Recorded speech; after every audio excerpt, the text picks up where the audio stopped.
وأشهد أن لا إله إلا الله ولي الصالحين وأشهد أن محمدا عبده ورسوله خاتم الأنبياء والمرسلين. نشهد أنه قد بلغ الرسالة وأدى الأمانة ونصح الأمة وكشف الغمة ومحى الظلمة وجاهد في الله حق جهاده حتى أتاه اليقين. اللهم صل على محمد وعلى أزواجه وذريته كما صليت على آل إبراهيم، وبارك على محمد وعلى أزواجه وذريته كما باركت على آل إبراهيم إنك حميد مجيد. أما بعد، فإن أصدق الحديث كتاب الله، وخير الهدي هدي محمد صلى الله عليه وسلم، وشر الأمور محدثاتها، وكل محدثة بدعة، وكل بدعة ضلالة، وكل ضلالة في النار. اللهم إنا نعوذ بك min adhabina. Tukiwa bado tunaendelea kuishi katika sura At-Tariq, na katika darasa iliyomalizika tuliondokea kwenye aya nambari 1 mpaka kwenye aya nambari 4. Kwa hivyo aya 4 za mwanzo tumeshafasiri. Hivi sasa kinafuatia kifungu cha pili cha aya zilizokaa pamoja katika maudhui yake, nazo ni aya kuanzia nambari 5 mpaka aya ya 10. Hizi ni aya 6 zinazofuatia sasa baada ya 4 za mwanzo. A'udhu billahi minash shaitani rajim. Bismillahir rahmanir rahim. فلينظر الإنسان مما خلق من ماء دافق يخرج من بين الصلب والترائب إنه على رجعه لقادر يوم تبلى السرائر فما له من قوة ولا ناصر. Hizi ndo aya 6 za sehemu ya pili katika sura At-Tariq. Tutaanza tafsiri kwanza ya Kiswahili neno kwa neno kwa Kiarabu, na baadaye tutachukua maana ya neno moja moja katika yale ambayo yanaonekana kuwa ni magumu, yamefasiriwa na wataalamu. Maneno hayo tutayakunjua kwa wazi kabla ya kupata maana kijumla ya aya hizi 6 zinaelekeza upande gani maelezo yake, na baada ya hapo tutasogea mbele zaidi katika maana iliyo wazi zaidi katika uchambuzi wa tafsiri ya Qur'ani kwa aya hizi 6 kuanzia ya 5 mpaka ya 10. أعوذ بالله من الشيطان الرجيم. بسم الله الرحمن الرحيم. فلينظر الإنسان، basi na aangalie mwanadamu uangaliaji wa kuzingatia, uangaliaji wa kupeleleza, uangaliaji wa kuchunguza na kupima, ili atafute wapi hasa pameelekea panastahiki kiumbe mwanadamu mwenye akili kupeleka ibada zake na maombi yake pala hapo. Hapa Mwenyezi Mungu Subhanahu wa Ta'ala anamtaka kiumbe wake mwenye kuita mwanadamu kumkamilishia umbo na kumkamilishia ubora na kumpa akili, anamwambia asibabaike na yale yote yanayofanywa na kutukuzwa na kuabudiwa duniani. Kiumbe binadamu asibabaike. Kama akili yake inafanya kazi vizuri, basi anapewa alama za kumjua ni nani hasa kumwabudia,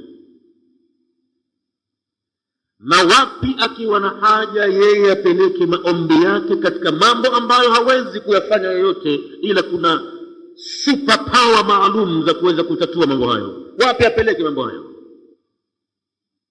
ili apate uhakika wa nani kumwabudu? Anaambiwa falyanzur al-insanu, basi na aangalie mwanadamu,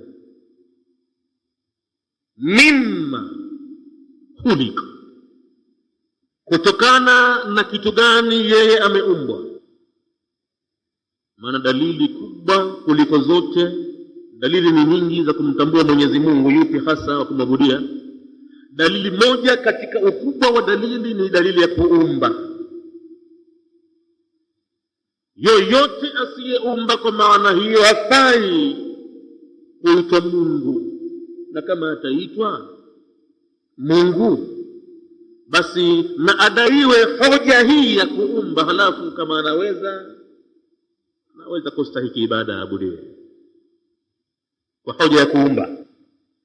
Ndio maana Mwenyezi Mungu katika suratul Hajj akasema, ya ayuha nnasu duriba mathalun fastami'u lahu, enyi jamii ya viumbe mnaoitwa binadamu, ya ayuha nnasu, enyi watu wenye akili, duriba mathalun, pamepigwa mfano ndani ya kitabu cha Mungu, fastami'u lahu, basi utegeeni masikio mfano huo musikilize. Mfano gani huo? innal ladhina tad'unahu min duni llahi lan yakhluqu dhubaban walau ijtama'u lahu, hakika wale wote ambao nyinyi mnapoteza wakati bure kuwaomba na kuwaabudu, hawawezi hao kuumba hata kiumbe aitwaye nzi. Lan yakhluqu dhubaban, na harfu iliyotumika hapo ya Kiarabu ni harfu ya lan, yufidu an-nafy al-abadi, inafidisha kukanushwa milele. Challenge iliyokuwa inajua kama katika dunia watakuweko wataalamu, utafika wakati mpaka wamfanye mtoto binadamu alelewe katika test tube,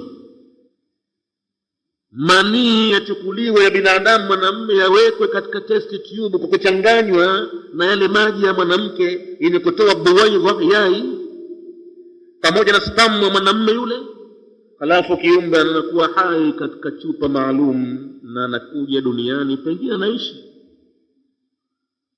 mpaka hapo Mwenyezi Mungu atapotaka.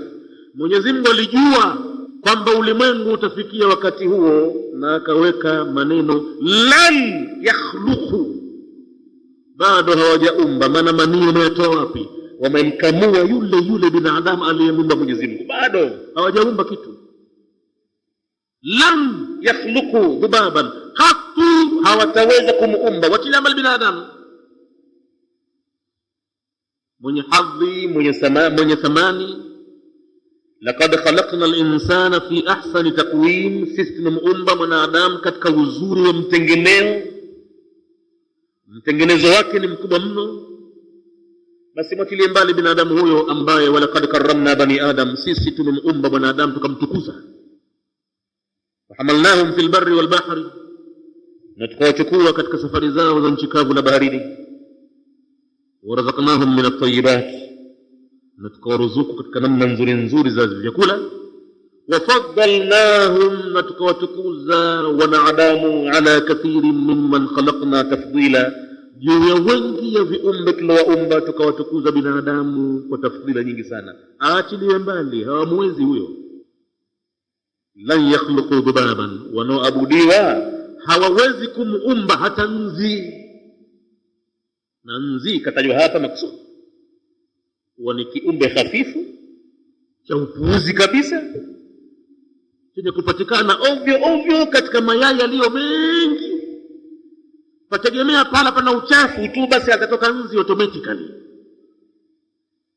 Pakishakuwa na uchafu tu mzoga hivi, basi tayari hata panya kama atakufa pahala mzoga wake ukae muda siku 2-3, basi automatically anazaliwa nzi pale. Lakini nzi huyo hawezi kuishi kwa kuzidi wiki 2 tokea amekuwa hai. Ni kijidudu kimoja cha upuzi kabisa,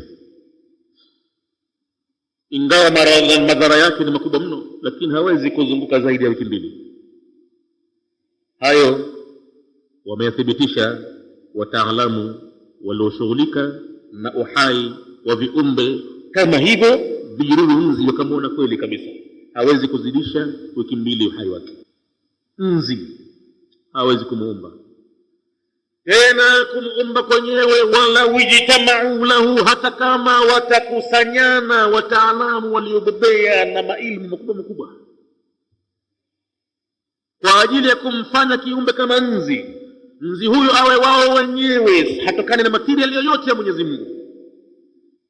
Jingine la upumbavu mkubwa zaidi, kama wataabudia chochote kile min ghairi ya Allah. Wa in yaslubhum dhubabu shay'an, na kama atapokonya nzi chochote kilichowekwa mbele ya wale wanaotakiwa watoe mambo makubwa wanayoombwa.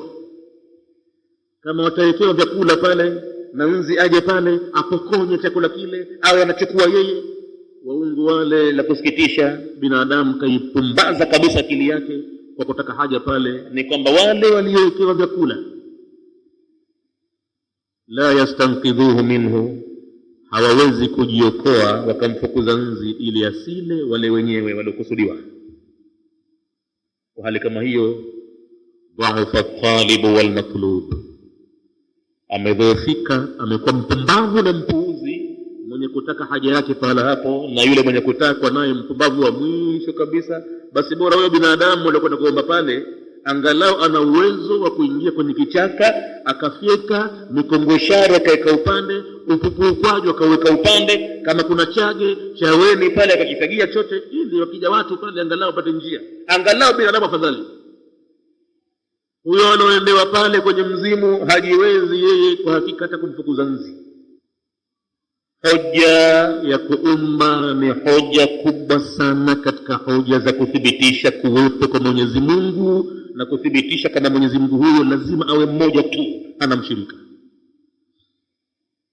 Falyanzur al-insanu, basi na aangalie mwanadamu, mimma khulika, kutokana na material gani ameumbwa, kutokana na zana gani ameumbiwa. Ikiwa atalipata jawabu au hakulipata, ikiwa atajizungusha mwanadamu ajutie pambani, aseme kwamba binadamu labda kwa mawazo yake anatokana na chimpanzi. Chimpanzi ni cells maalum labda zilizotokana kwenye maji bahari, hatimaye zikafanyika kama viumbe namna yao, kama magorila, manyani. Tena imekwenda hata ikawa tena katika kuingia mwituni, manyani wale, magorila wale, kuchupia vitu na hivi, hatimaye baadaye badala ya kwenda kwa vitu vinne, hatimaye akasimama akawa anakwenda kwa miguu miwili. Hayo ni maneno yaliyokosa hoja, yaliyokosa dalili, kwa sababu magorila wapo mpaka leo, manyani wapo mpaka leo, na hawatoki binadamu katika jamii ile mpaka leo. Haiwezekani. Na wanafugwa hasa maalum katika majumba maalum, na kuwekewa kila kitu na kulelewa na kufundishwa mambo ya kiakili ya kibinadamu, lakini bado hawajaweza kabisa kuthibitisha kwamba binadamu anatokana na viumbe vile. Bali uhakika unapatikana kwa ile namna ya kuzaliana binadamu, muingiliano na mchanganyiko wa kiumbe mwanamume na kiumbe mwanamke. Proof ya kisayansi kama tutavyoeleza jawabu aliyopata Mustafa al-Maraghi rahimahullahu alipomuuliza daktari specialist anayehusika na mambo ya biology, hususan namna gani binadamu anafanyika, vile anavyoumba ndani ya tumbo tokea wakati wa mwanzo mpaka kuzaliwa. Itakuja jawabu baadaye. Tutapoingia katika tafsiri al-Idahi tutaipata mtaalamu, daktari anazungumza, anatoa proof za kisayansi, na proof hizo baadhi yake nyingine karne 3 zilimalizika za dunia katika maisha ya binadamu hawakuweza kabisa kuona kitu hicho, lakini baada ya karne 3 ndio ikaweza kuonekana ukweli wake. Falyanzur al-insanu, basi naangalie mwanadamu, na katajwa kiumbe mwanadamu, hakutaja yoyote mwingine, kwa sababu yeye ndo mwenye maarifa, yeye ndo mwenye akili, yeye ndo mjuba, yeye ndo jeuri, yeye ndo mwenye mbinu mbalimbali. Viumbe vyote havimtambui mwingine aliyewaumba illa Allah, lakini binadamu na jini ndo mwenye matatizo, ndo mwenye kukengeuka kwa ule uhuru aliopewa wa kuchagua kuongoka na kupotoka. Uhuru huo wanaotumia vibaya. Anaambiwa angalie mimma khulika, kutokana na nini ameumbwa. Khulika, Mwenyezi Mungu anamjibu, ikiwa atapata jawabu hakupata, lakini uhakika ni kwamba yeye ameumbwa mimma'in. Huyu kiumbe anaendelea leo kuzaliana, mbali yule wa mwanzo Adamu. Yule aya za Qur'ani tayari ziko chungu nzima zimemtaja ameumbwa na kitu gani, lakini tunamzungumza huyu ambaye sasa hivi binadamu ndo anajiona kwa sababu na yeye vile vile anamzaa mtoto. Kwa hivyo anajiona vipi kaumbwa, na yeye anamzaa mtoto hivi sasa, alizaliwa na yeye anazaa sasa. Atagundua khulika min ma'in, ameumbwa kutokana na maji, kitu dhalili. Dhalili, kitu chenyewe ni kwamba pale kilipo hakina uhai. Wataalamu wa lugha wameyatia maji katika grupu ya vitu jamid,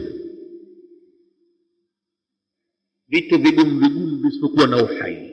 Wamekubaliana kwamba maji yanaingia katika orodha ya vitu jamid, visivyokuwa na uhai. Orodha hiyo ni jumla ya vitu kama kabati, mlango, kiti, meza, feni, redio, nini, jamid, lakini uhai. Lakini kitamtoa kiumbe aliye hai kitu hicho maji, na hayo kwa Mwenyezi Mungu huyu anayeitwa jina la Allah si mambo mageni wala ya kustaajabisha, kwani yeye anasema yukhrijul hayya minal mayyiti wa yukhrijul mayyita minal hayy. Anamtoa kiumbe aliye hai kutokana na pahala au kutokana na kiumbe aliyekuwa maiti, wa yukhrijul mayyita minal hayy, na anamtoa maiti kutokana na aliye hai. Usistaajabu kuona maji hayana uhai, ndo hayo kiumbe aliye hai anatoka pale. Ndo kazi yake Mwenyezi Mungu, ndo mafanyo yake hayo, sunna Allahi. Hayo ndo mafanyo yake Mwenyezi Mungu, Mwenyezi Mungu ambaye atqana kulla shay'in, anakitunza, kukitengeneza, akakithirisha, akakipa amri chochote kile akitakacho kuwa, na kikatii amri kwamba kikawa tu, hakiwezi kupinga, hakiwezi kwenda kinyume. Khulika, ameumbwa mwanadamu mimma'in, kutokana na maji. Tena maji yenyewe si maji ya bahari, si maji mengine, bali ni maji, lakini maji yenyewe dafiqin, yachupayo kwa nguvu, yachupayo kwa kasi, baada ya mtu kupata msisimko kwenye mwili wake wakati wa mchanganyiko wa mbea mbili, mwanamke na mwanamume, unakuja msisimko maalum. Maji hayo yamechujwa, yametolewa pahala mbali kabisa kwenye mifupa huko, kugumu sana kupatikana maji hayo. Madaktari wanathibitisha kwamba ni pahala pagumu maji kupatikana pale wanapomtaka mgonjwa wapate maji yake hayo ya manii, wayatizame disease gani aliyonayo, matatizo gani hasa yamemsibu. Basi wakati huo mgonjwa yuko taabani, hana matamanio, hapo anapotakiwa yatolewe humtoa kwa nguvu, basi inakuwa kazi ngumu sana. wanapata tabu sana. Hatimaye wanaweza, lakini wanatumia vyombo maalum vya kuweza kukamua, kuvuta, kwa sababu ni vitu vinavyotoka pahala mbali, tena pagumu kutoka. Lakini kwa uwezo wa Mwenyezi Mungu maji hayo hatimaye hutoka kwa urahisi kabisa, na huyo mwenye kuyatoa maji hayo huo wakati huo anastaladhi, anaona raha, na hawezi kabisa kuyakontrol, kuyazuia. Wakati maji hayo yatakotoka hawezi kuyazuia. Ndio maana ikaja katika maneno, idha gharratka quwwatuka, wakati nguvu zako mwanadamu zinakudanganya, falimadha istahkamat fika shahwatuka, kwa nini zinachukua hatamu? Matamanio yako yanachukua hatamu, manii yako yanachukua hatamu, yanakuendesha mbio, yanakutoa akili, unahangaika pako pahala, unafedheheka, huwezi kustahamili. Istahkamat, nachukua hukumu shahwatuka, matamanio yako. Nguvu zako ziko wapi? Una nguvu yote mwanadamu? Kitu kidogo manii kinamwendesha mtu mbio, wazimu moja kwa moja, na yuko tayari kutoa pesa yoyote atakiwayo ile ili akidhi matamanio ya nafsi, wakati matamanio hayo yameshakuwa yamepamba moto, yanamhangaisha. Ndio maana ukasikia mtu kamuingilia punda, kakamata kamuingilia punda, mwingine kamuingilia mbwa, mwingine kamuingilia kuku, mwingine kachukua chakula papai anastarehe nalo, hakadha. Kwa nini? Istahkamat fika shahawatuka, nguvu ya Mwenyezi Mungu aliyotia katika mwili wako ni kwamba manii, matamanio yako yanachukua hatamu, yanakuendesha mbio. Na vile vile wa idha gharraka ghinaka, na endapo utajiri wako utakudanganya, ukubabaishe, ujione hakuna kama wewe na huhitaji tena chochote kutoka kwa Mwenyezi Mungu wala kwa yote yule, basi kama utajiri umekudanganya, farzuq ibadi yawman wahida. Mwenyezi Mungu anasema kwenye hadithi kudusi hiyo, hebu niruzukie waja wangu siku moja tu, siku moja tu. Tena waja wangu wenyewe sio dunia nzima, sio mpaka walioko baharini kina samaki huko, sio mpaka maporini wanyama na vidudu, la la la la, hao binadamu. Na sio dunia nzima, hapo hapo ulipokuwa unakaa, sio nchi nzima, bali mtaa, kijiji ulicho nacho, kama unaweza. Niruzukie waja wangu siku moja tu, moja tu, si wiki moja wala si mwezi wala si mwaka, siku moja tu niruzukie waja wangu, kama utajiri wako umekudanganya.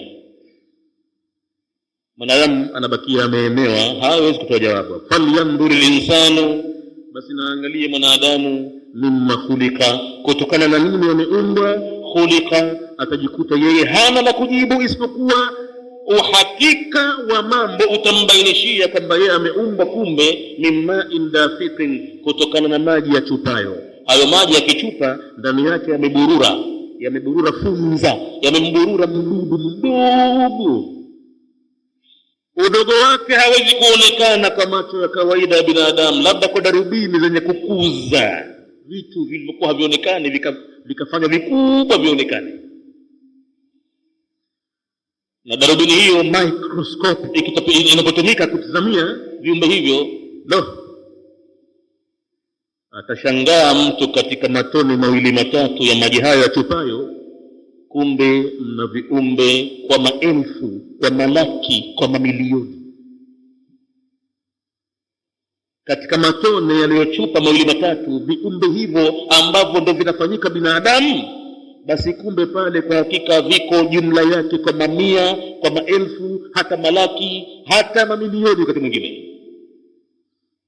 Anaibahatika kuungana na yai la mwanamke, spamu yule, funza yule, hatimaye katika kuhangaika kwa kujiunga pamoja, anafanikiwa, ya Allah, kama atapita mmoja tu akakaa katika fuko la uzazi. Wakati mwingine watokezea wawili wakasucceed kupita ndani, biqudrati man la yaghfal wala yanamu. Na hayo si kama wamejipitia wenyewe tu, ni kwa uwezo wa yule ambaye haghafiliki tumboni kuna nini huko, wala yanamu wala halali. Wakati mwingine hufanikiwa kupita watatu, wakati mwingine hufanikiwa kupita wanne na kadhalika, lakini hayo ni mambo ya nadra kutokezea, si ya kila siku. Na yanapotokezea inakuwa ni mazungumzo ya maredio, matelevision na magazeti na kila kitu, ni mambo ya ajabu, si ya kawaida. Mwenyezi Mungu anapotaka kuonyesha ufalme wake anaonyesha. Ma indafiqin, ndo iliyoburura viumbe hivyo, ambaye baadaye vinaungana na viumbe vingine kutoka kwa mwanamke, hatimaye ndo kiumbe binadamu anafanikiwa kufanyika katika tumbo la mwanamke. Khuliqa min ma'in dafiqin, maji ya chupayo yanaruka kwa kasi, kasi ambayo mwanadamu huwa hawezi kuistahimilia, hawezi kuizuia. Wakati mwingine kasi hiyo anakuwa kalala usingizini, zinamjia njozi, anaota yuko pahala, anastarehe, nafsi yake inastaladhi, mpaka jinsi ya nguvu ya maji hayo, hata kama hayuko macho, yuko usingizini, basi naam, yanamponyoka tu. Anashtukia akiamka asubuhi, nguo zake zimeharibika, anakumbukia niliota hivi. Ma indafiqin, maji haya la ajabu la kustajabiwa, yakhruju min baini sulbi, yanatoka katikati, katika mchujo ya baina ya sulb. Sulb al-dhahru, sulbu ni mgongo, uko kwenye migongo huko ya viumbe wote wawili, mwanamke na mwanamume. Wataraibi, pamoja na mifupa ya vifuani ya wote wawili, mwanamke na mwanamume. Huko ndiko yanakotoka maji hayo, kila mmoja anachujwa, anavutwa katika msisimko ulionao, maji hayo toka huko katika migongo ya wanaume ya watu wawili, mwanamke na mwanamume, na katika mifupa ya kifuani ya mwanamke na mwanamume. Maelezo hayo ya kwamba yanatoka kwa wote wawili tutakuja kuyapata baadaye tutapoingia katika tafsiri al-Idahi, ingawa kabla ya utaalamu haukutokeza kwa karne 3, basi tafsiri za mwanzo za kizamani ilikuwa min baini sulbi. Wataalamu wa mwanzo ndio kiasi cha elimu yao walionayo, waliona kwamba maji hayo yanatoka katika migongo ya wanaume, wataraibi, na mifupa kifuani ya wanawake. Lakini science imeprove ya kwamba kumbe wote wawili wanatoa kitu hicho. Kwa upande wa mwanamume anatoa naye vile vile katika mfupa kifuani na mgongoni, na mwanamke vile vile. Yakhruju min baini sulbi wa taraib.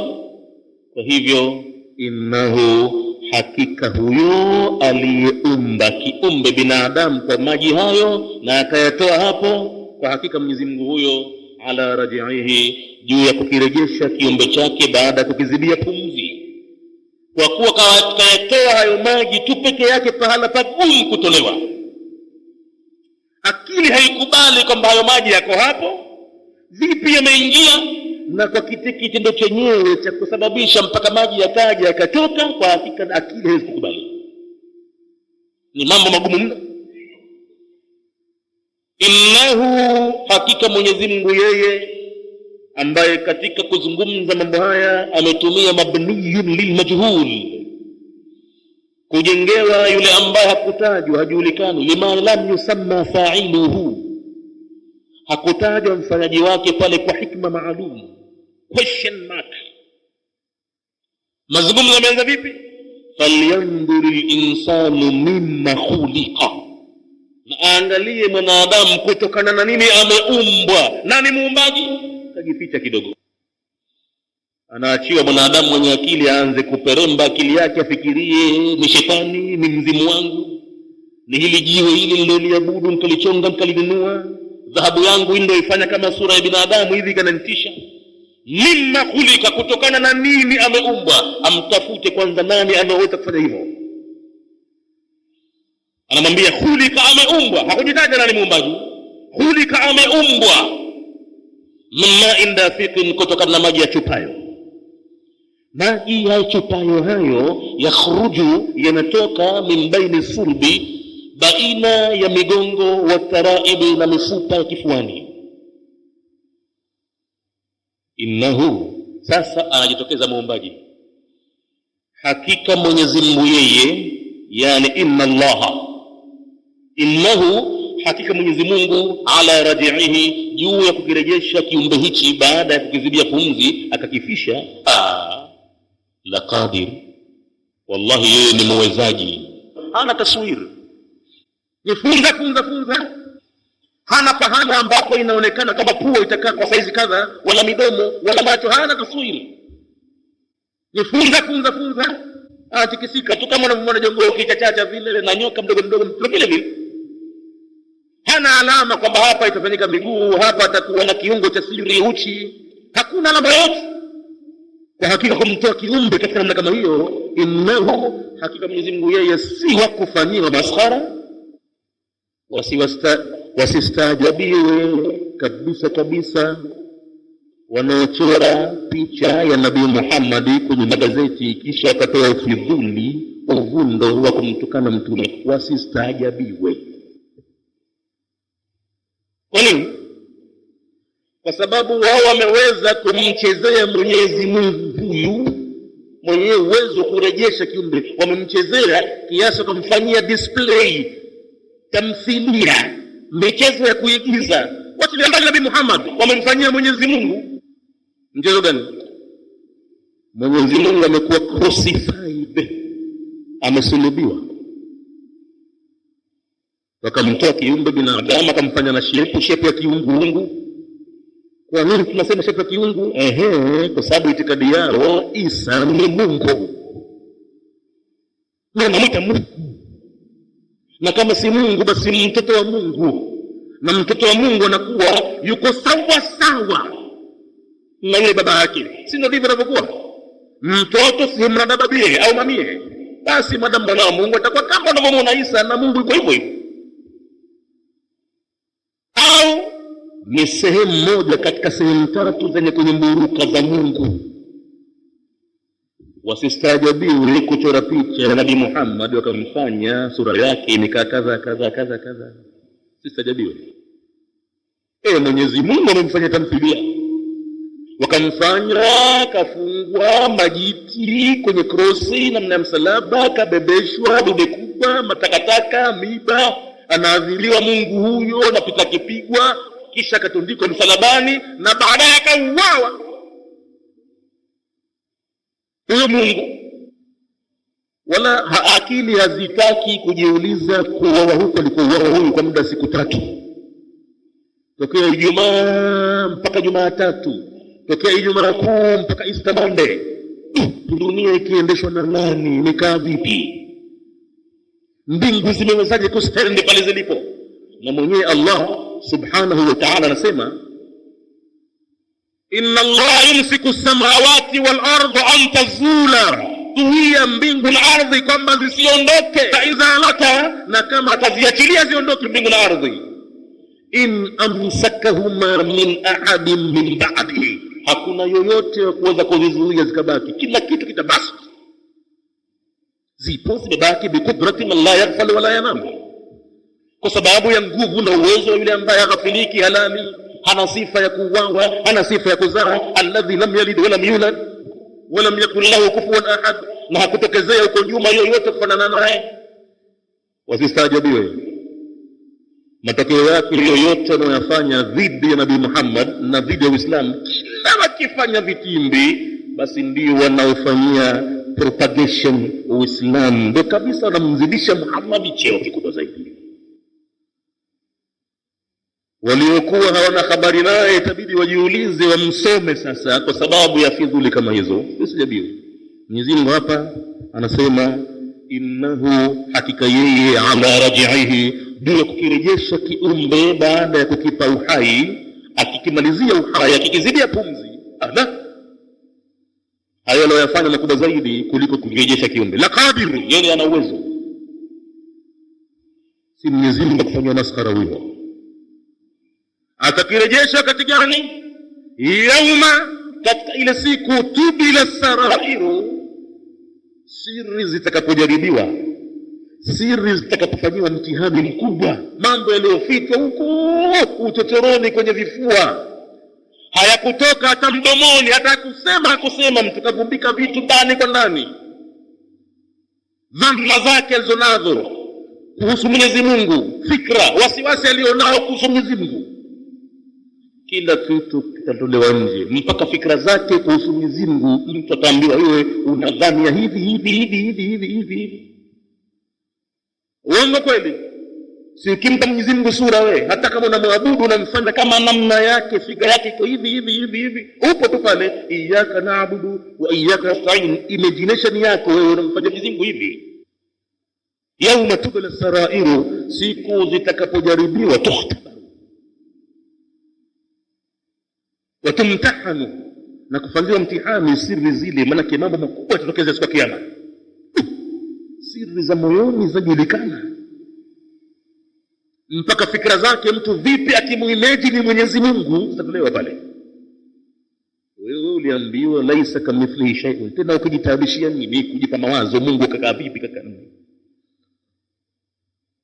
Na ndio maana watu wengine wanakataa tafsiri za kusema mkono wa Mungu, tafsiri za kusema yanzilu rabbuna, anateremka Mola wetu.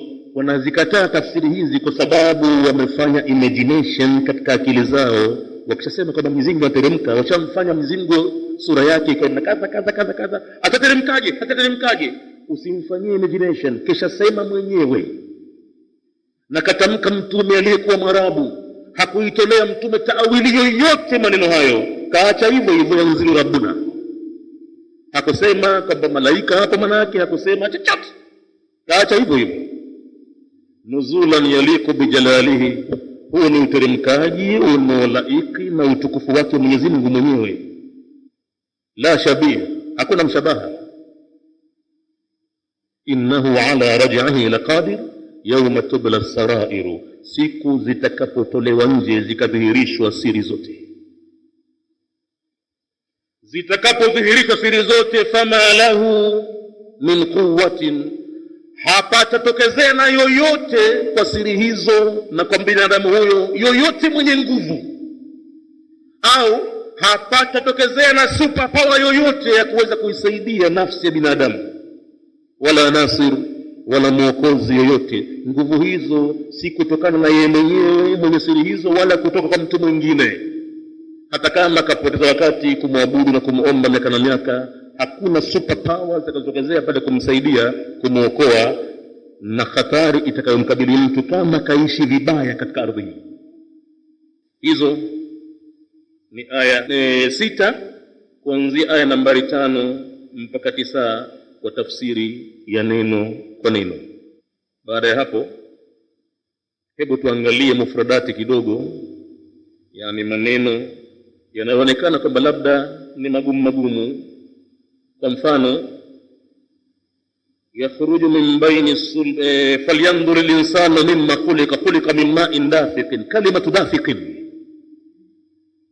neno hili dafiq ay munsab, maji yale ni yenye kumiminwa, bidaf'in, kwa msukumo, kwa nguvu maalum,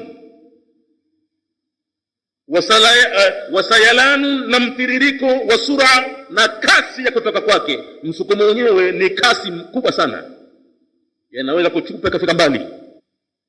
Hiyo ndiyo dafikin hapa, kwa maana munsabun ni maji ambayo yamemiminwa, bidaf'in, kwa msukumo wa nguvu, wasayalanu, na mtiririko, wa sur'atun, na kasi ya kutoka kwake. Wasulbi, yakhruju min baini sulbi. Kalimatu sulbi adh-dhahru, ni mgongo kwa hakika. Wa taraibi, na neno taraib idhamu sadri al-mar'a. Hiyo ndio tafsiri ya mwanzo. Kwanza ilikuwa ni mifupa ya kifua cha mwanamke.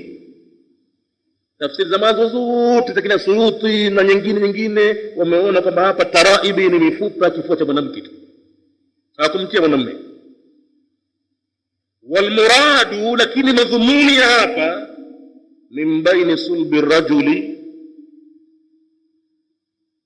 ni baina ya mgongo wa mwanamume, wa taraibi almar'a, na mifupa ya kifua cha mwanamke. Lakini waqala al-Hasan, baada ya watu kupitiwa na karne tatu, wamekwenda dipu, wengine wamesoma, wamemsomea mwanadamu, na wengine wakatokezea kwa madaktari ya tumbo namna gani inavyokuwa.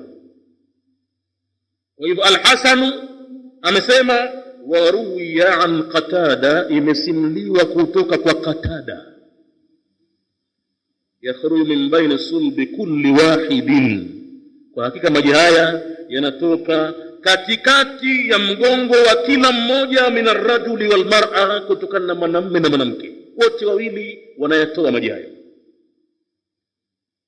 Wa taraibi, na vile vile kwenye mifupa ya kifua, kulli minhuma, ya kila mmoja miongoni mwa wawili hao, mwanamke na mwanamume. Wa huwa almuwafiqu, na tafsiri hii ndiyo inayowafiki lima athbatahu alilmu, kwa yale ambayo elimu imeyathibitisha, hadithan, ya kisasa, ya kimaendeleo mpya, kwa experiment, kama sayati, kama yatavyokuja maelezo yake.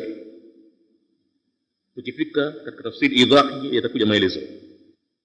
Wa raji'ihi, na neno raji'ihi, innahu ala raji'ihi laqadir. Raji'ihi ay i'adatihi, katika kumrejesha kiumbe wake Mwenyezi Mungu, kumpa tena uhai, laqadir. Na yauma tubla sarair, tubla, kalimatu tubla ay tukhtabaru, wakati siri zitakapojaribiwa, watumtahanu, na kutiwa kwenye mtihani. Walmuradu, na madhumuni kujaribiwa na kufanywa mtihani hapa, tudhaharu, yani zitapodhihirishwa, huo ndio mtihani wenyewe. Hayo ndio majaribio makubwa, wakapo zitapodhihirishwa siri zote. Wasarairu, na neno sarair, ma yusarru fil qulubi, mbele za watu unafanya hivi, lakini itikadi yako iliyoko moyoni hasa iko hivi, na Mwenyezi Mungu hasa namfikiria hivi.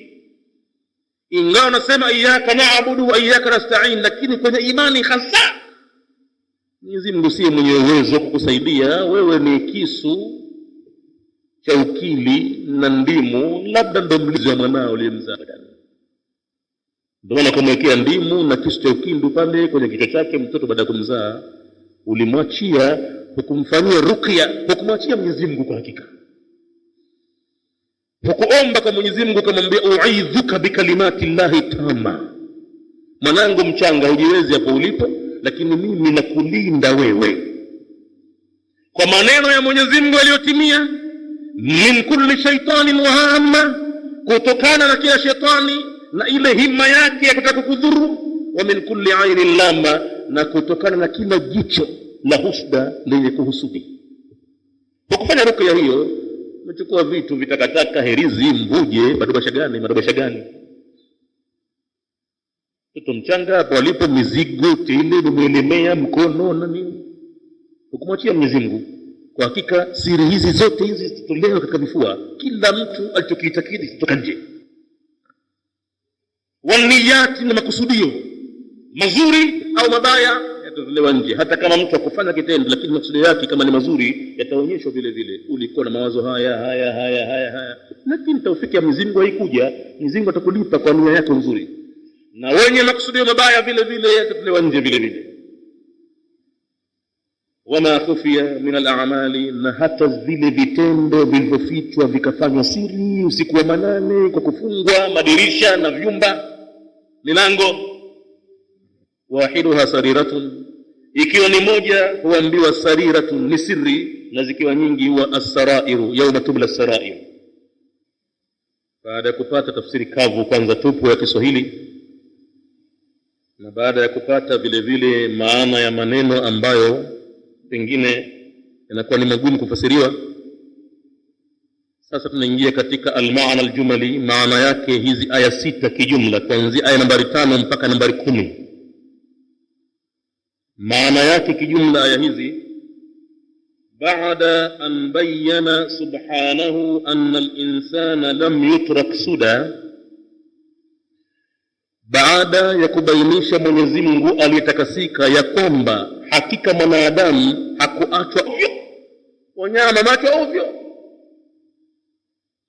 si ovyo moja kwa moja kwa sababu ni kwa manufaa ya binadamu, lakini kuachwa ovyo kama hakuna amri ya kufanya, hakuna katazo ya kwamba wacha, hakuna kitu kwa mnyama, wameachwa ovyo, na hakuna hisabu yoyote ambayo inawangoja kwa nini ukafanya hivi, kwa nini ukafanya hivi. Hakuna akili timamu ya kuweza kupima na kuchambua mambo na kwamba kujua uongofu ni upi, hakuna kwa mnyama. Lakini mwanadamu hakuachwa hivyo. Basi baada ya Mwenyezi Mungu kubainisha katika aya ya nyuma pale aliposema in kullu nafsin lamma alaiha hafidh, hakika kila nafsi kwa yale ambayo yako juu yake inajitwika nafsi hiyo yuko anayeihifadhi, naye ni Allah. Na maana ya kuhifadhi atamuonyesha, amlipe manake, kwa sababu yeye ni tofauti kiumbe huyu na viumbe wengine. Yeye kakamilishiwa kila kitu. Kwa hivyo Mwenyezi Mungu anataka kuona kiumbe chake hichi kinamfurahisha, kinamridhisha, kinamwabudu. Wama khalaqtul jinna wal insa illa liya'budun. Hataki Mwenyezi Mungu kuona kiumbe hichi kinafanya ufidhuli, kinamkataa Mungu wake, kinamaasi, kinamkufuru, kinamshirikisha, kwa sababu kuna vitu hawasi maalum kamili ya kuweza kumuongoza kiumbe huyo kumjua Mola wake na kumwabudia. Baada an bayyana subhanahu, basi baada ya kubainisha Mwenyezi Mungu anna al-insana lam yutrak suda, kama mwanadamu hakuachwa ovyo, walam yukhlaq abathan, na kwamba hakuumbwa kwa ajili ya mchezo tu basi hivi. Sasa hapa katika aya hizi nabahahu, Mwenyezi Mungu anamnabihisha, anamzindua kiumbe huyo binadamu ila dalili alwadhihi, kumwelekeza katika dalili iliyo wazi kabisa, ala sihhati maadihi, juu ya kusihi kwa marejeo yake. Kiumbe atarejea kwa Allah siku moja, atahesabiwa, atalipwa. Wa annahu la budda an yurja'a au an yarji'a, na kama hapana budi lazima atarejea ila rabbihi, kwa Mola wake, liujazihi, ili Mola wake amlipe yeye ala ma amila, juu ya yale ambayo ameyafanya. Fadhakkarahu, ndipo akamtajia, akamkumbusha, binafsihi, aanze kujitazama nafsi yake kabla ya vitu vingine mbalimbali mwenyewe. Wa fi anfusikum, na katika nafsi zenu, afala tubsirun, na basi Mwenyezi Mungu hamuoni, hamyaoni aliyoyafanya. Fadhakkarahu binafsihi, akamtajia kwa nafsi yake, akamkumbusha, jiangalie.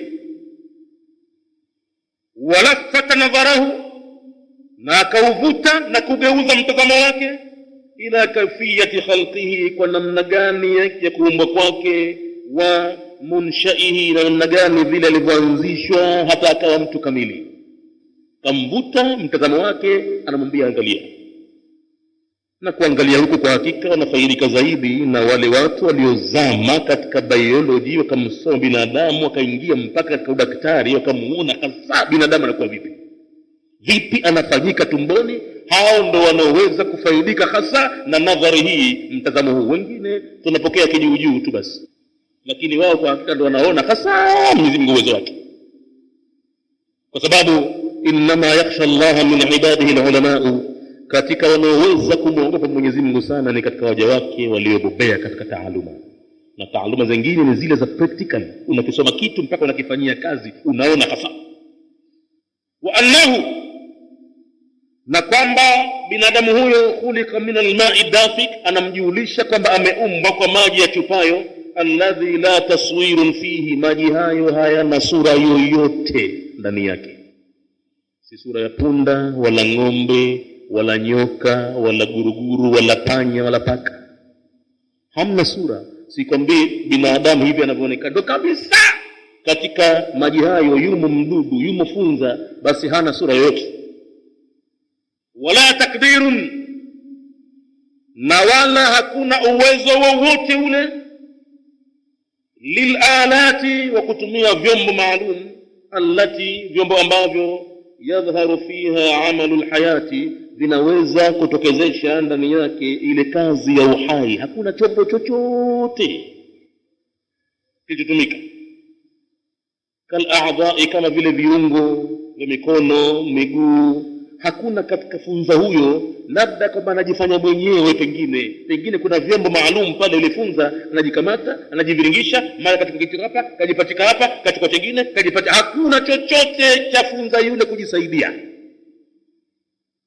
Ndio maana Mwenyezi Mungu akauliza katika Qur'ani, am khuliqu min ghairi shay'in am humul khaliqun,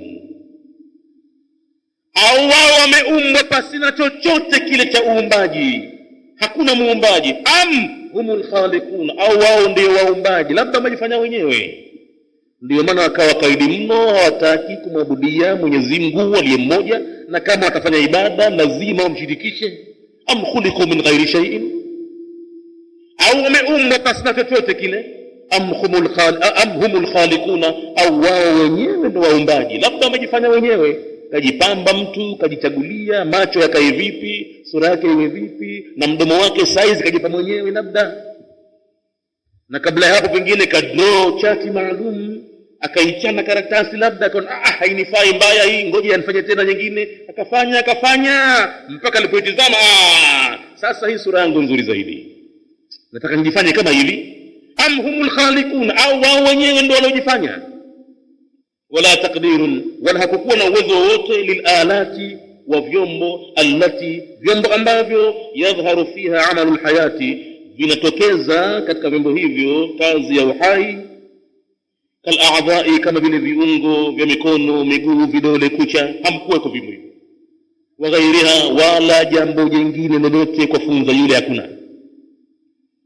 Thumma, kisha Mwenyezi Mungu Subhanahu wa Ta'ala ansha'ahu, akamwanzisha kiumbe huyo, khalqan kamilan, baada kuwa nifunza akamwanzisha kumpa umbile kamili la binadamu.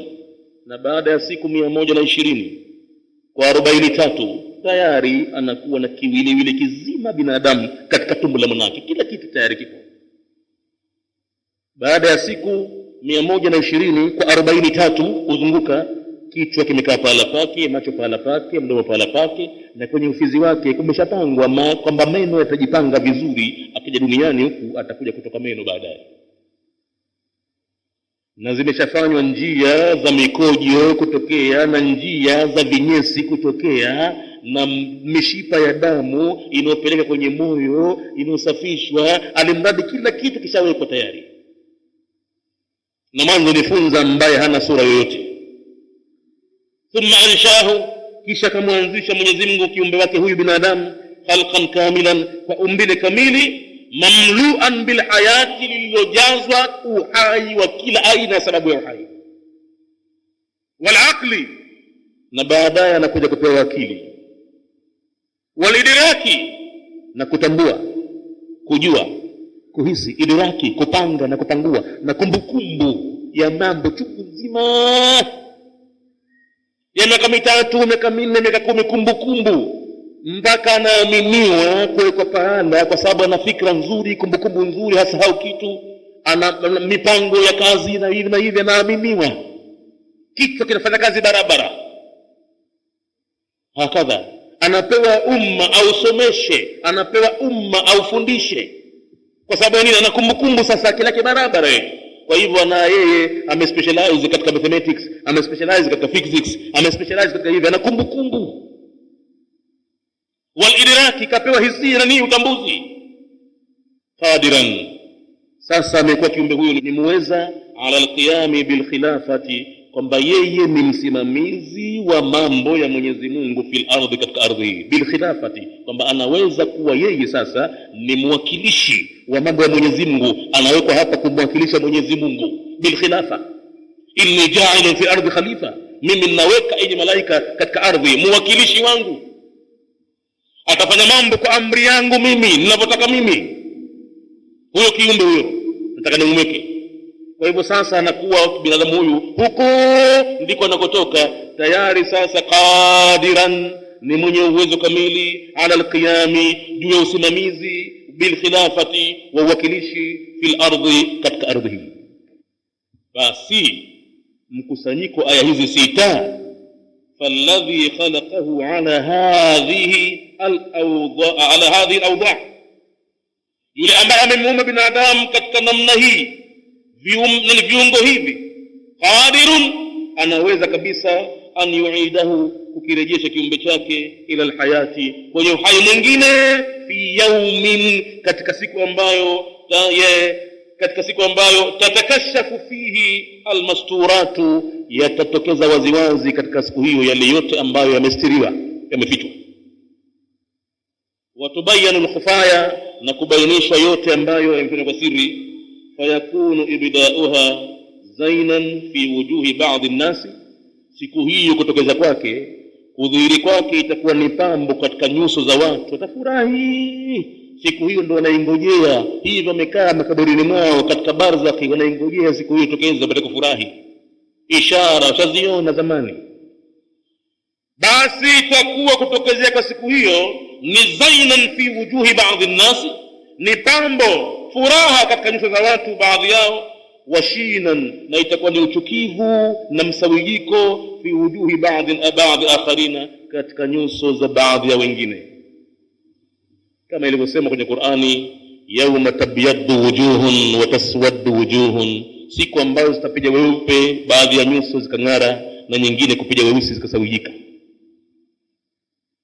Walaysa lilmar'i hina idhin, na hapatakuwa kwa mtu yoyote siku hiyo quwwatan, na uwezo wote wa nguvu, yadfa'u biha, akaweza kutetea kwa nguvu hizo, an nafsihi, kutokana na nafsi yake, ma yahillu bihi, na mambo ambayo yatamshukia yeye, min aladhabi, katika adhabu.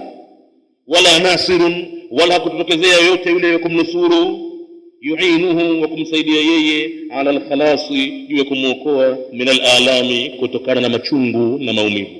Hiyo ndiyo maana kijumla katika aya sita hizi. Insha Allahu taala, katika darasa itakayokuja tutaingia moja kwa moja katika almaana alidah, maana iliyo wazi sasa ya tafsiri kunjufu pana zaidi. Kwa hivyo baada ya kupata neno kwa neno, na baada ya kupata mufradati, na tukapata almaana aljumali, itakuja insha Allah taala almaana alidah, tafsiri sasa yenye sharhi ndani yake na uchambuzi. Wallahu a'lam, na Mwenyezi Mungu ndiye ajuaye kila kitu. Alhamdulillahi rabbil alamin, wassalatu wassalamu ala rasulillahi Muhammadin sallallahu alayhi wasallam. Rabbana taqabbal minna innaka antas sami'ul alim, wa tub alayna innaka antat tawwabur rahim. Rabbana atina fid dunya hasana وفي الآخرة حسنة وقنا عذاب النار. اللهم فقهنا في الدين، وعلمنا التأويل والتفاسير، وارزقنا اتباعه. اللهم زينا بزينة القرآن، وارزقنا تلاوته آناء الليل وأطراف النهار على النحو الذي يرضيك، واجعله حجة لنا لا حجة علينا يا رب العالمين. اللهم أكرمنا ولا تهنا، وزدنا ولا تنقصنا، وانصرنا ولا تنصر علينا، وكن لنا ولا تكن علينا، وارفعنا ولا تضعنا. اللهم علمنا ما ينفعنا، وانفعنا بما علمتنا، وزدنا علما يا رب العالمين. فنسألك اللهم علما نافعا، ورزقا واسعا، وشفاء من كل داء، ونعوذ بك من علم لا ينفع، ومن قلب لا يخشع، ومن دعاء لا يسمع، ومن نفس لا تشبع، ومن عين لا تدمع، ومن ذنب لا يغفر، برحمتك يا أرحم الراحمين. اللهم آت نفوسنا تقواها، وزكها أنت خير من زكاها، أنت وليها ومولاها. اللهم أحسن عاقبتنا في أمور كلها، وأجرنا من خزي الدنيا وعذاب الآخرة. اللهم أصلح ذات بيننا، وألف بين قلوبنا، وهدنا سبل السلام، ونجنا من الظلمات إلى النور، وجنبنا الفواحش ما ظهر منها وما بطن.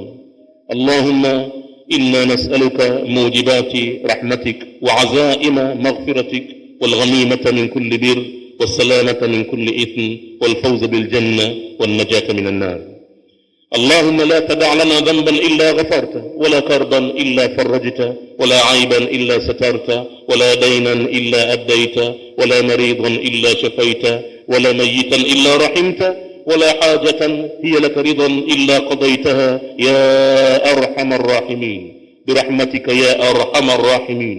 اللهم إنا نعوذ بك أن نشرك بك شيئا نعلمه ونستغفرك لما لا